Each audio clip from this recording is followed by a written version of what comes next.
So during my years on YouTube, I've done collaborations with a few people. I've done collaborations with Nick Foti, James Rath, Molly Burke, Tommy Edison, who has been the most recent person I've done a collab with. So I've done a few. And there's a pattern here, right? They're all hearing. And whenever I do a collaboration with a hearing YouTuber, I see a flood of comments, a lot of them with different reactions, but all have the same sort of question, depending on which reaction you're looking at. So here's a few different reactions. Wait a second, so how is she understanding everything that Molly is saying? What is happening over here? Oh my god, is she actually reading her lips? Wait, what? Which is a normal reaction, although I will say in those videos that Molly and I had done together, we already established in the video exactly how that happened. But that's okay. However, there are also some reactions like this, which mostly occurred in Tommy's video. Fake! She's not really deaf. What the? She can understand everything that Tommy is saying. She's talking. Oh my gosh, she has some hearing left. She's not deaf. Fake. Mom, she's fake. Some of that was exaggerated for a comedic effect. Not that some of y'all understood that in the shit hearing people say video. But anyway, but that reaction brought up some great conversations there, and thanks honey, but you know, a couple weeks later, a couple months later, still deaf over here.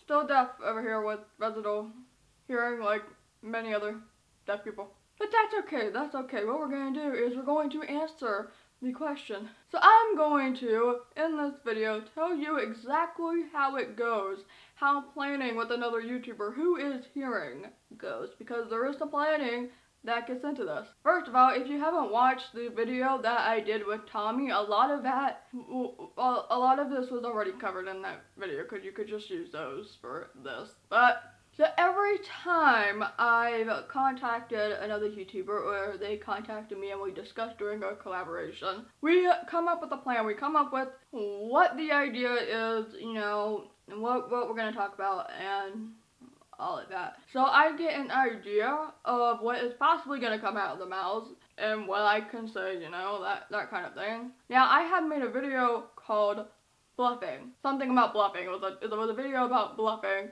which means that if a deaf or hard of hearing person is near a hearing person communicating with them, they'll often act like they know what they're saying, but they don't really, but they just go with it with the, oh yeah, really, yeah, okay, that kind of thing. That is what mostly happens when I'm doing a collaboration with someone. So whenever people are like, wait a second, but she understood everything Molly was saying, or she understood everything that James was saying, or Tommy, or da-da-da, at least half the time, I don't understand what's going on or what exactly is being said until the captions come on when the video goes live. So there's that.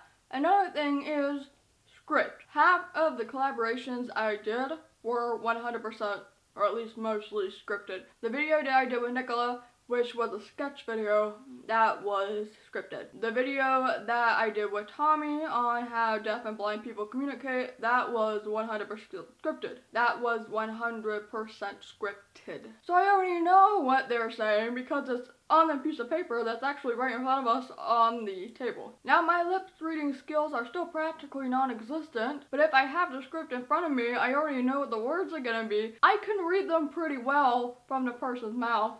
You know, if we don't have an interpreter present. If we don't have an interpreter present, because it's already there. Now, this is a very, very rare occasion, but interpreters. Now, the only time there was ever an interpreter present was when I did videos with Tommy, and Andrea acted as interpreter. Now, no, she isn't certified, but this was not an official business thing. If this was an official business, like, if I was doing a collaboration with, I don't know, like, let's say Google, for example, I don't know, then we would have a certified interpreter, but in this case, it was a little fun gig between friends, so whatever. So for the video that I did with Tommy that wasn't scripted, the one that was on my channel when people mix up deaf and blind, you had you had Andrea in the corner interpreting. So you'll notice that I'm often like looking towards like this way, whereas Tommy's like looking over here. Tommy's not looking over here, I'm looking over at Tommy.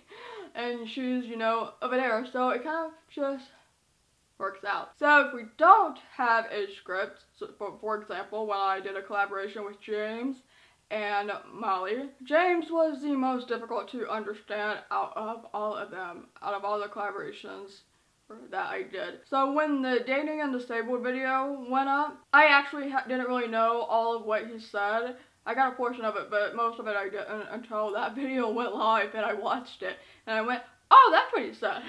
A lot of the time. Molly is actually the easiest for me to understand, which is strange because I guess normally I understand, I don't know, it really depends on the person, but Molly was the easiest to understand besides Nicola at the time.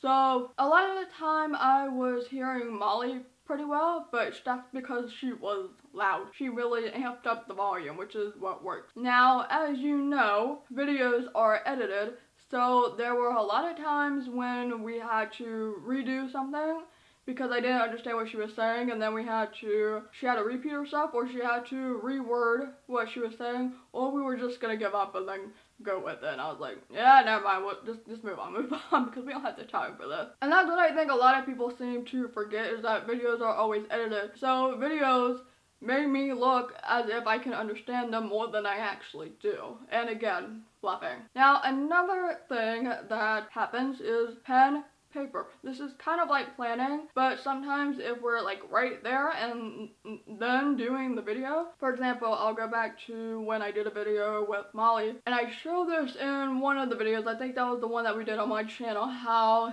deaf and blind people communicate. Whew, I'm running out of breath. We often had to stop filming and then write what she was gonna say, or at least an idea of what she was gonna say, so I could go along with it and help put things together. So now add in attempted lip reading, because there are some things that I do understand, and residual hearing. Put those last two things together actually, and then mix them in with all the other things. That's pretty much how you collaborate with a hearing person if you are deaf or hard of hearing. It's actually pretty simple, and it's the same thing that I do in real life, except it's for a video.